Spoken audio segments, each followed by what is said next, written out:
आमच्या इथे श्री रवळनाथ महाराज यांच्या प्रतिमेच्या प्रतिष्ठापनेचा सोहळा होता। हा सोहळा साजरा करण्यासाठी आदल्या दिवशी रात्री गावातील हौशी महिला आणि मुली देवळाबाहेर जमा झाल्या। सगळ्यांना एक एक भाग निवडून दिला आणि त्यानुसार सगळ्यांनीच खूप सुंदर अशा रांगोळ्या काढल्या। आम्हीही मंदिराबाहेरील भाग रांगोळ्यांनी सजवला। दुसऱ्या दिवशी मिरवणुकीसाठी कलश सजले आणि डोक्यावरही ते घेतले। आता पहा किती छान दिसत आहे आमची मिरवणूक।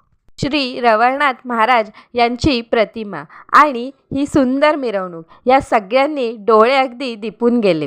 आम्ही सगळ्याजणी लेझिम नाचलो। त्यानंतर महाराजांची प्रतिमा मंदिरात नेली आणि आम्ही फुगड्या घालायला सुरुवात केली। फुगड्यांचा खेळ पण अगदी छान रंगला। या सोहळ्याच्या शेवटच्या दिवशी गावातल्या सर्वांनी महाप्रसादाचा लाभ घेतला।